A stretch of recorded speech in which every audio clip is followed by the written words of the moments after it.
Minasan, setelah menggunakan Cup of Reincarnation, waktu pun terulang menjadi 10 tahun yang lalu. Jinwoo yang terbangun di pagi hari dengan suasana ceria bersama dengan seluruh keluarganya, lalu menangis melihat sang ayah yang masih hidup. Jinwoo tampak bahagia bertemu dan bermain dengan sahabatnya di sekolah.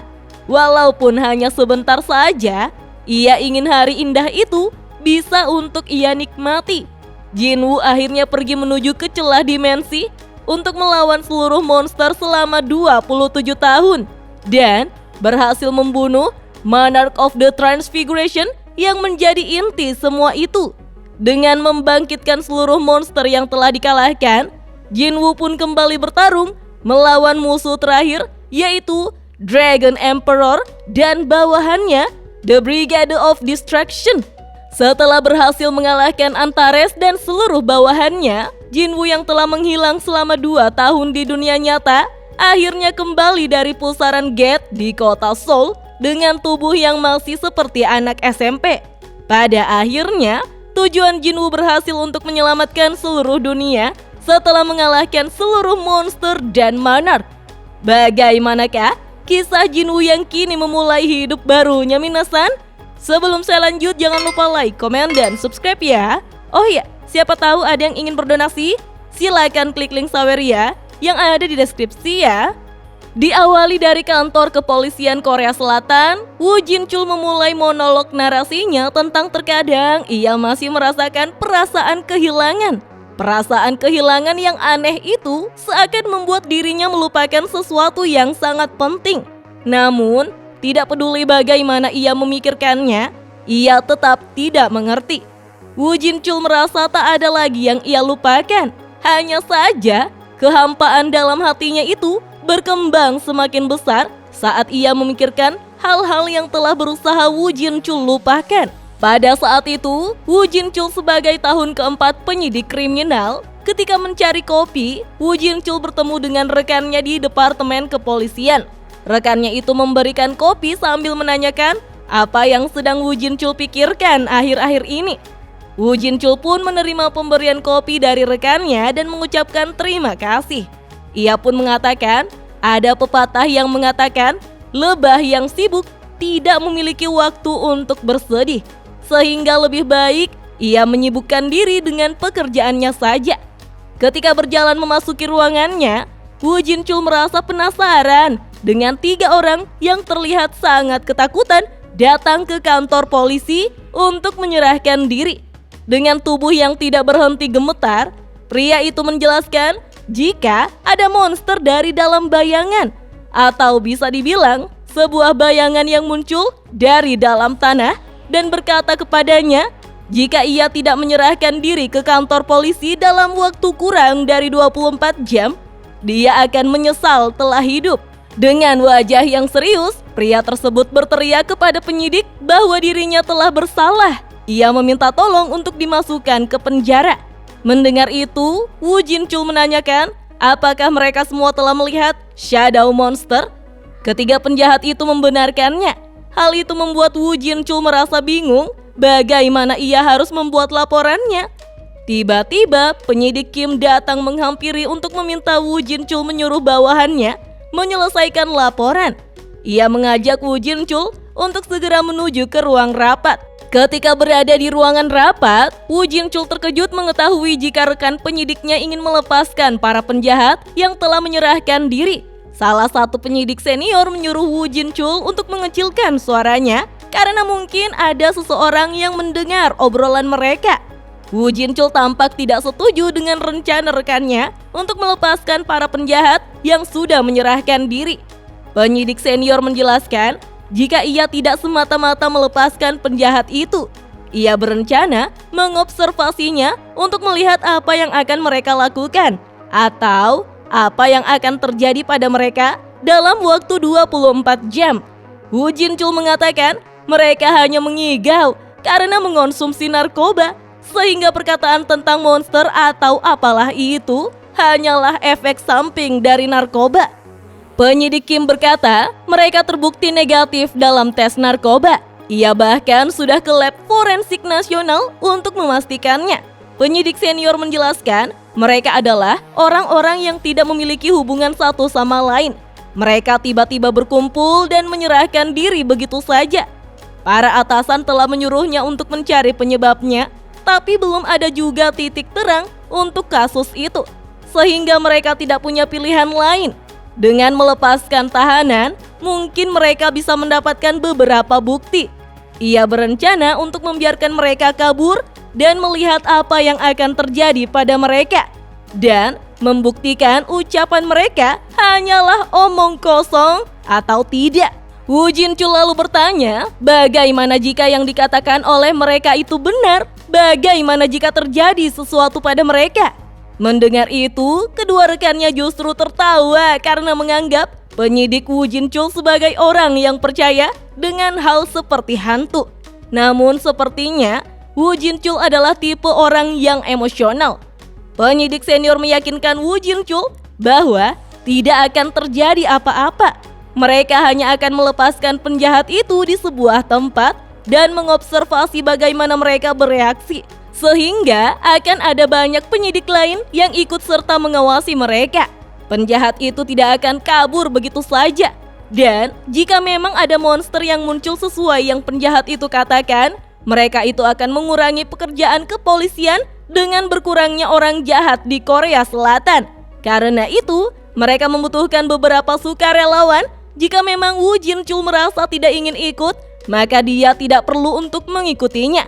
Tetapi, Wu Jinchul yang penasaran menawarkan diri untuk mengikuti rencana penyidik seniornya itu. Kita pun diperlihatkan gudang tua di mana penjahat yang sudah menyerahkan dirinya terlihat sangat ketakutan hingga ia menangis meminta tolong agar dirinya tidak dilepaskan. Kalau tidak, dia akan mati. Penyidik senior menyuruh penjahat itu untuk tetap tenang karena mereka akan memeriksa sesuatu. Penjahat itu menyebut jika dirinya akan segera dibunuh. Penyidik senior berkata bahwa mereka akan berjaga di tempat itu serta bertanya kepada penyidik Kim berapa lama lagi waktu yang tersisa hingga 24 jam. Penyidik Kim menjawab sekitar 10 menit lagi. Tiba-tiba mereka merasakan udara yang lebih dingin di ruangan itu. Wu Jinchul juga sadar untuk beberapa alasan suasana di tempat itu sangat berbeda dari biasanya. Ketika waktunya sudah lewat 24 jam, mereka berpikir bahwa tidak ada sesuatu yang terjadi. Penyidik senior pun bertanya, apakah penjahat itu sudah mabuk bersama atau semacamnya. Dengan tegas, ia menyuruh penjahat itu untuk tidak bertele-tele dan berbicara yang sebenarnya untuk mengakhiri semua ini. Dengan wajah sangat ketakutan, penjahat itu mengatakan mereka benar-benar melihat monster itu. Awalnya, ada 4 orang dari mereka. Belum selesai penjahat itu berbicara, Wu Jinchul lantas menyadari kehadiran monster bayangan dan menyuruh rekannya untuk segera menjauh dari tempat itu. Tetapi, semut bayangan dengan cepat menyerang 2 penyidik senior hingga mereka terlempar dan menabrak dinding pabrik. Mereka langsung tidak sadarkan diri. Sontak, penjahat itu sangat syok melihatnya dan sangat ketakutan. Ketiga semut bayangan kini muncul di hadapan mereka. Melihat 3 monster itu, Wu Jinchul tampak ketakutan. Begitupun penjahat yang telah melanggar perintah monster itu berteriak sangat histeris. Tanpa basa-basi, ketiga monster semut menyerang penjahat itu dengan menggunakan cakarnya. Tubuh penjahat itu tercabik-cabik hingga tidak lagi tersisa. Bahkan telah menjadi santapan dari ketiga monster semut bayangan. Melihat kejadian mengerikan itu, Wu Jinchul yang ketakutan berusaha untuk lari dari lokasi tersebut. Namun, semut yang telah mencincang tubuh mangsanya dan berlumuran darah, lalu tersenyum pada Wu Jinchul. Melihat ekspresi monster itu, membuat Wu Jinchul terkejut karena semut itu tersenyum kepadanya. Perlahan-lahan ketiga monster semut itu mulai menghilang sambil menatap ke arah Wu Jinchul. Tentu saja, Wu Jinchul merasa heran bagaimana ia bisa tahu kalau ekspresi mereka itu adalah ekspresi yang senang bertemu dengan dirinya. Wu Jinchul juga merasakan perasaan aneh yang sangat familiar dengan situasi tersebut. Setibanya ke kantor kepolisian, kepala polisi terlihat sangat marah dengan para penyidik. Bagaimana bisa orang yang menyerahkan diri ke polisi menghilang tanpa jejak dan mereka tak mengetahuinya karena pingsan? Kedua rekan penyidik tampak terluka akibat insiden tersebut. Kepala kepolisian bertanya pada Woo Jin-chul yang telah memanggil ambulans. Woo Jin-chul kemudian meminta maaf karena saat ia sadar semua rekannya sudah pingsan. Kepala kepolisian menjelaskan mereka beruntung karena laporannya belum sampai ke atasan. Jadi ia meminta agar kejadian itu tidak diketahui oleh orang lain dan beralasan saja jika mereka sedang menyelidiki insiden geng distrik Guro dan tidak sengaja terluka. Para penyidik segera mengikuti perintah atasannya tersebut. Woo Jin-chul yang masih penasaran atas kejadian yang telah menimpanya lalu mulai mencari sesuatu yang berhubungan dengan peristiwa itu. Bawahannya lalu datang menanyakan apakah Woo Jin-chul masih ingin menyelidiki insiden penyerahan diri itu. Woo Jin-chul menjawab jika dirinya hanya melakukan penyelidikan karena rasa penasarannya sendiri. Bawahannya terkejut melihat banyaknya para kriminal yang menyerahkan diri ke kantor polisi karena shadow monster, di mana jumlah orang yang menyerahkan diri mereka mulai naik drastis dari akhir Februari sampai awal Maret. Woo Jin-chul lalu bertanya, apakah bawahannya memikirkan sesuatu tentang data itu? Bawahannya menyampaikan hal sederhana tentang bibinya yang memiliki usaha kecil rental buku, di mana pada akhir Februari sampai awal Maret adalah waktu dimulainya libur semester sekolah. Sehingga bibinya selalu mengeluh tidak ada pelanggan di waktu-waktu tersebut. Walaupun tidak penting, Woo Jin-chul tetap akan mengingat informasi itu. Kita pun diperlihatkan gedung sekolah di mana anak SMA mulai memasuki sekolah, begitupun dengan Jin-woo. Kepala sekolah memberikan data diri Jin-woo kepada guru penjaskes Park Gi-sul yang menyebut jika Jin-woo adalah murid yang bermasalah dan akan datang ke sekolah mereka, di mana ayahnya bekerja sebagai pemadam kebakaran dan ibunya sebagai ibu rumah tangga. Hasil tesnya cukup bagus dan tidak terlihat seperti anak yang bermasalah. Namun, Jin-woo dikeluarkan dari sekolah karena telah meninggalkan rumahnya selama 2 tahun saat duduk di kelas 1 SMP.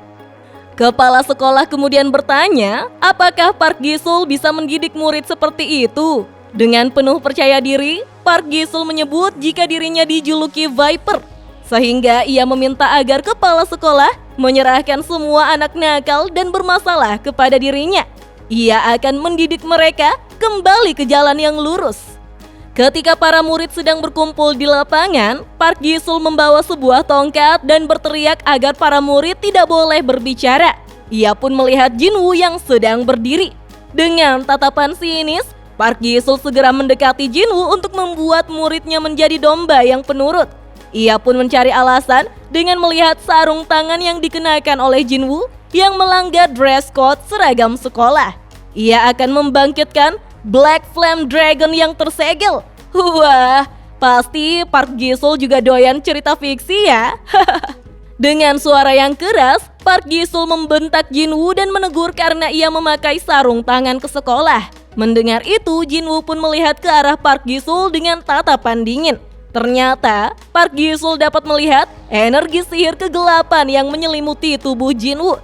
Karena takut, ia pun segera menghindar dan menegur murid lainnya untuk tidak ribut dan berbaris dengan benar. Kita pun diperlihatkan wajah penuh keringat dari Park Gi-sul yang merasa berhalusinasi. Belion pun menyampaikan jika gurunya dapat melihat dirinya.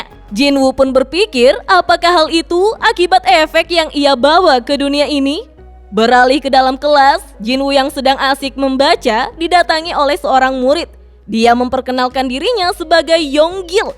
Mereka pernah berada di kelas yang sama saat masih kelas 1 SMP. Tiba-tiba, beberapa murid lainnya datang menghampiri Jin-woo dan menarik tubuh Yonggil. Murid tersebut berusaha merundung Jin-woo dengan menyebut jika Jin-woo ingin terlihat sok keren karena memakai sarung tangan dan menertawakan apakah di tangannya ada Flame Dragon atau Black Flame Peak. Jin-woo menduga jika beberapa murid tersebut ingin menunjukkan kekuatannya. Salah seorang murid bersikeras menyuruh Jin-woo untuk melepaskan sarung tangannya karena ia ingin mencobanya. Dengan wajah kesal, salah seorang murid menghina Jinwoo, "Bangsat yang tuli," karena tidak menjawab permintaannya. Mereka berpikir mungkin Jinwoo memiliki tato atau semacamnya. Mengetahui jika sang master dihina, Beru meminta agar rajanya mengizinkan dirinya agar bisa merobek-robek mulut murid tersebut untuk sang raja. Tentu saja, Jinwoo menolak permintaan dari Beru.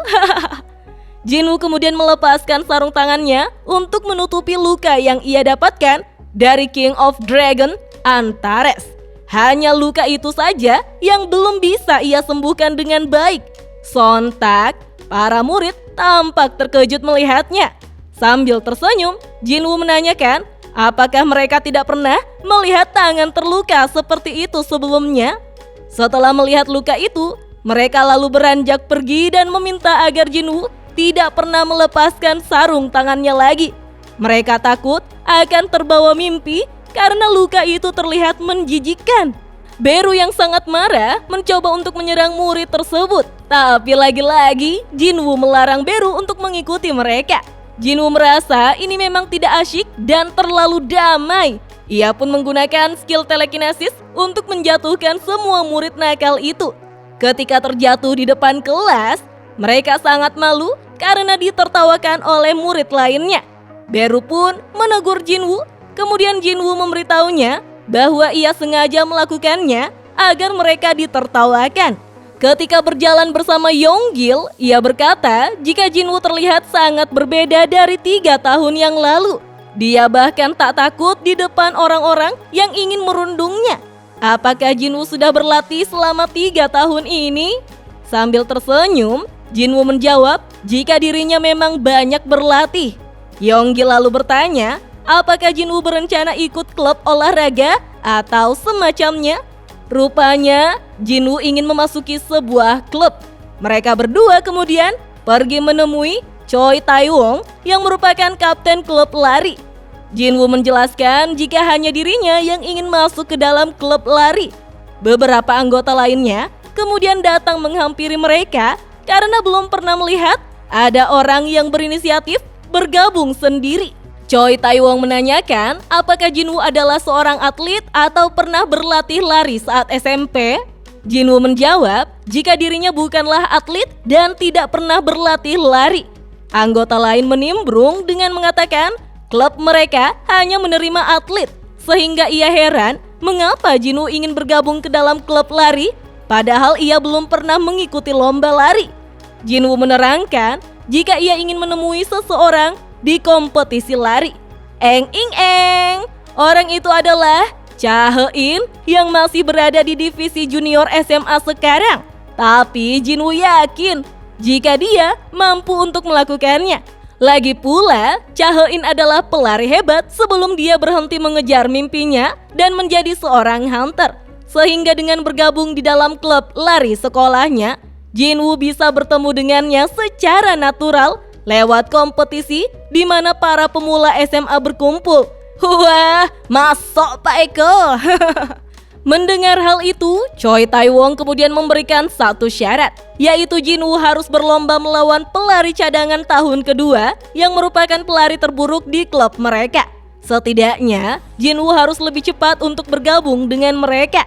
Jinwoo menyadari jika orang yang akan ia lawan memang terlihat kurus, tapi dia punya otot kaki yang bagus serta mengeluarkan aura percaya diri. Jadi tidak mungkin dia seorang pelari terburuk. Jinwoo pun setuju untuk mencobanya.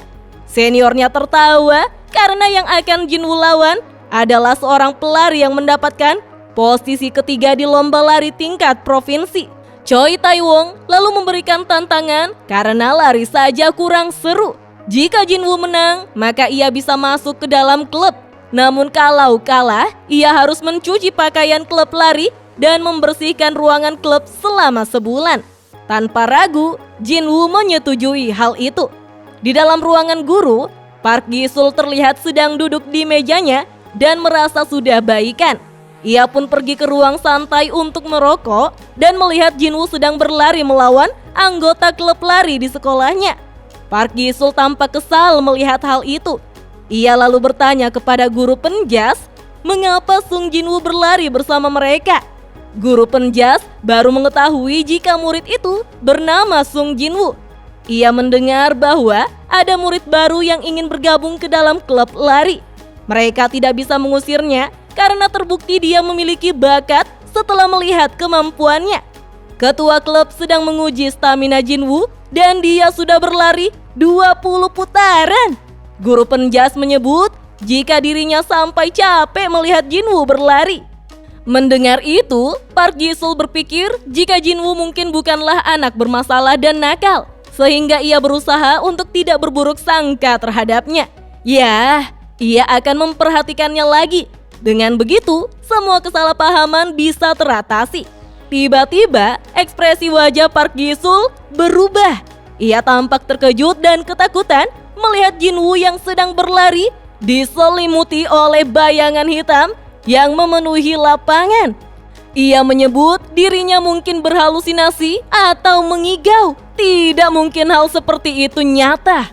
Beberapa saat kemudian ia kembali terkejut melihat monster semut yang menakutinya berada di depan jendela sekolah. Seketika itu juga Park Ji-sul terjatuh dan pingsan. Guru penjas mengkhawatirkan Park Ji-sul yang mulutnya sampai berbusa. Di saat yang sama, di atas gedung sekolah, Igris menegur Beru agar tidak melakukan hal itu. Sambil tertawa, Beru sadar jika Park Ji-sul bisa melihat prajurit bayangan. Nah, minasan, apakah Jinwoo berhasil masuk ke dalam klub lari di sekolahnya demi bertemu Cha He-in di kompetisi lari antar sekolah, minasan? Penasaran kan? Tonton terus video selanjutnya ya. Dah.